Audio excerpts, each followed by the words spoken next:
딴지의 그 극단적인 지지자들 지금 뭐 유시민 씨가 이제 노무현 재단 상임 고문? 상임 고문. 네. 그 오늘 아침에 사실 곽상원 네. 의원하고 제가 인터뷰를 했는데 유족이신데 본인도 노무현 재단에 그런 자리가 있는 줄 몰랐다고 하시더라고요. 아, 그래요? 예. 그런데 그 자리를 사임하면서 아니 본인 SNS나 이런 데다가 올린 게 아니라 노무현 재단을 시켜가지고 그걸 발표하게 했단 말이에요. 그것도 참. 이게 말이 되는가. 그리고 다시 돌아온다면서요. 아, 그래요? 네. 다시 돌아온대. 그럼 뭐 자기 마음대로 할 수 있는 곳입니까 재단이? 글쎄 말이에요. 본인 게 아닌데. 그러니까 이것만 시민들의 보더라도 것일 텐데. 노무현 재단에 대한 그렇네. 그 유시민의 그림력을 확인할 수 있다. 그동안 줄기차게 이게 노무현 재단인가 유시민 재단인가 의문을 제기해 왔거든요. 아니 저런 식으로 의원이. 들락날락이 가능한 조직은 조국혁신당밖에 없거든요. 사유화된 정당 정도 돼야 예. 들락날락이 가능한 건데. 오늘 좋네. 그들은 많이 다 했네. 그래요. 그러니까요. 문조 털레유 아니 네, 비슷하네요. 문조 양털레유. 네. 평산 책방도 들락날락은 가능할 겁니다. 글쎄 말이에요. 이런 태도를 근데 비슷하네요. 지금 이 국면에서 그 특정 커뮤니티 분들이 막 유족 그 분들을 욕한다고 하더라고요. 그거 말이 정말 됩니까? 너무한 것 같고 아이고. 만약에 정말 말이 안 되는 얘기라도 한번 들어봐야 되는 거 아니에요? 근데 상당 부분 말이 되는 얘기 같은데 지금 보면 그런 얘기들이 이제 유시민 재단이었던 거 아니냐 사실상 네. 그런 얘기들이 너무 많고 예. 그 각상원 의원님 그 인터뷰 보면 진짜 대단한 놀랄만한 그 얘기들이 너무 많더라고. 그동안 유시민 작가가 해준 그게 너무 많으니까 좀 양해하라는 느낌의 얘기도 들어야 했고 정말 이게 노무현이라는 인물을 이렇게 독점하는 게 저는 굉장히 불쾌하긴 하더라고요. 사실 노무현 대통령 제가 되게 좋아하는데 전기 노무현, 후기 노무현도 다르지 않습니까? 그냥 뭐랄까 선명성을 강조하던 노무현이 있고요. 전기의 노무현. 그렇죠. 대통령이 돼서의 노무현도 있는 겁니다. 네네. 그리고 선명성을 강조했던 노무현의 멋짐도 있지만 네. 후기 고뇌하는 대통령의 모습도 있는 거예요. 이거를 그냥 예전에 이제 A 분들이 좋아하시듯이 막 강하게 이렇게 때리고 막 이제 개혁하고 막 혁명 뒤집어 엎고 이것만으로는 안 된다는 걸 또 깨달으신 것도 있는 거거든요. 그러니까 그런 어떤 인간의 그 자연스러운 서사와 맥락이 있기 때문에 노무현 대통령을 사랑한 분이 많은 거예요. 네. 뜨거웠던 노무현이 있으면 차가웠던 노무현도 있는데 맞습니다. 근데 거기에 대한 이해를 하나도 안 하고 선택적으로만 써요.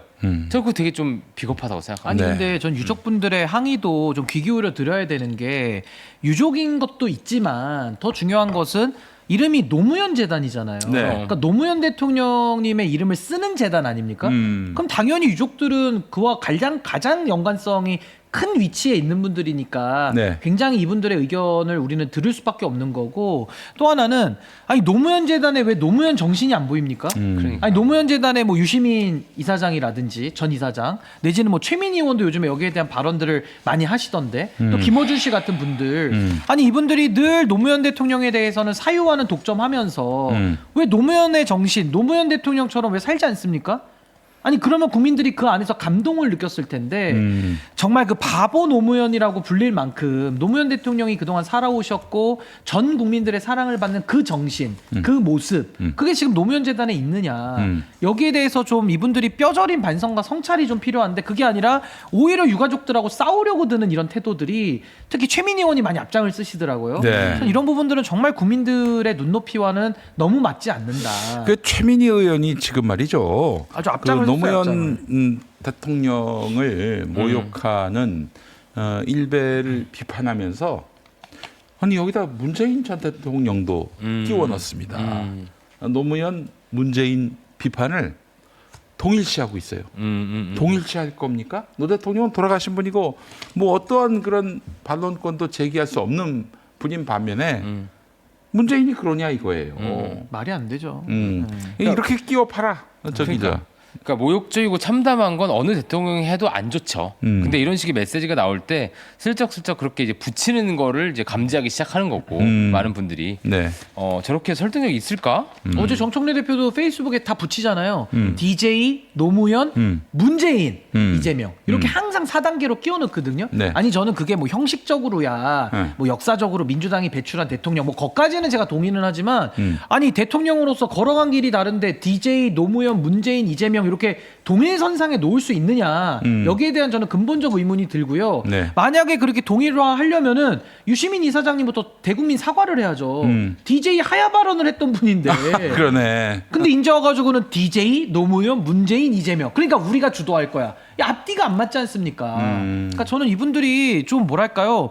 문재인 전 대통령을 성역화하는 방식으로 지금의 이재명 정부의 칼날을 문재인 칼날로 바꾸려고 하는 이 시대퇴행적인 흐름이 가장 문제다. 그를 통해서 국민들은 도탄에 빠지고 국민들은 또 한 번 피해를 겪어야 되고 본인들의 기득권은 더블로 강조되는 거거든요. 아이고. 아니 그만큼 했으면 충분하지 않느냐라는 게 저는 국민적 시각, 시민적 관점이다. 저 그러니까 그렇게 이게 봅니다. 되게 저 분들이 운동권에 기반을 두고 있고 특히 근데 운동권의 주류는 NL 또 이제 주사파였죠.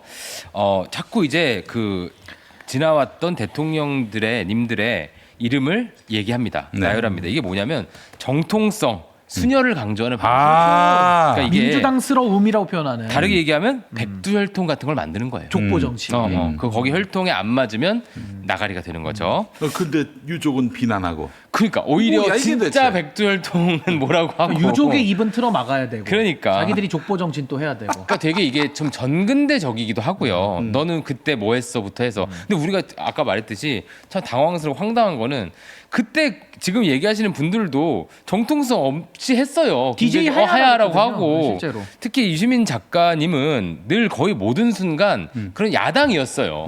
소수의 목소리기도 했고 그걸 제가 비판하지도 않았고 통합진보당 이런 거 하셨잖아요. 이게 주류 아니잖아. 국민참여당도 했어요. 그렇죠. 정통성이 아니지만 저는 그걸 비판하지 않아요. 근데 왜 지금은 지금 본인들이 주류가 되고 백두혈통을 확보했다고 할 때만 타인에게 이렇게 함부로 규정을 하시는지 이거는 좀 그래서 진짜 앞뒤가 기득권이 안 맞- 무섭다는 거예요. 그런가 기득권이 무섭고 이권이 무서운 게 그 족보 정치 아닙니까? 근데 저는 그 족보 정치 정말 족발과 보쌈의 정치라고 생각해요. 아우 이걸 또 하네. 족발, 보쌈, 막국수 정치입니다. 이틀 전에 들었던 걸 또 하네. 우리만 아, 먹어. 김용민 이사장님 숟가락 들고 오지 마세요. 이러면서 우리만 먹어야 돼. 웃어주네, 숟가락을. 웃어줘, 아주 그냥. 그러니까 완전히 족보 정치예요 이게 지금. 자기들의 하다. 기득권, 자기들의 이익, 이권. 그러면서 또 다른 사람들 비판하는 사람들 정당한 비판에 대해서는 또 뭐 A, B, C로 나눠가지고 또 아유. B니 뭐니 뭐 얻어먹으려고 들어왔지? 얻어먹을 거 없으면 배신할 거지? 또 요런 식으로 모욕을 한단 말입니다. 그러니까 대통령께서 그거 하지 말라고 하시잖아요. 네. 성문을 열으라고 하시잖아요. 네. 또. 그럼. 그러니까 이게 안 맞는 겁니다. 지금 이재명 정부의 스타일과 그리고 이재명 대통령의 노선은요. DJ 대통령이 가셨던 길이에요. 그럼. 중도개혁 실용 노선입니다. 사실은. 노 대통령이 갔던 길이기도 노무현 합니다. 대통령의 대연정과 국익을 위한 이라크 파병 FTA 결단을 했던 정청래 대표가 얘기하는 저는 당원 주권이니까 당원들이 시키는 대로만 할게요. 노무현 대통령 그렇게 안 하셨습니다.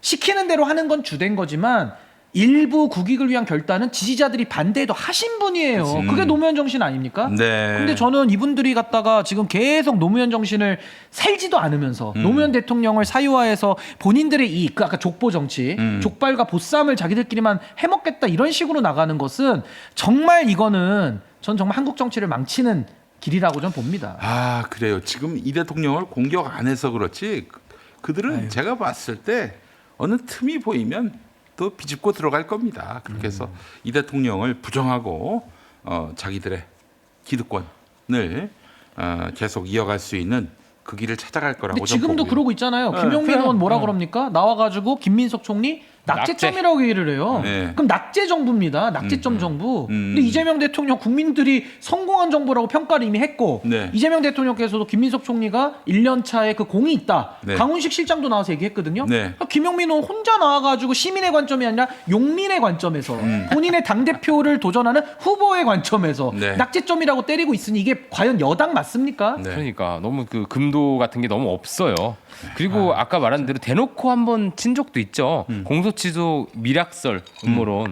그거는 되게 말도 안 되는 거예요. 지금 생각해봐도. 심각한 거죠. 그러니까 그런 게 너무 많았어요. 근데 이렇게 우리 맨날 얘기하잖아요. ABC론, KTV 악수 삭제, 대통령 사진 사용하는 것도 제안했죠.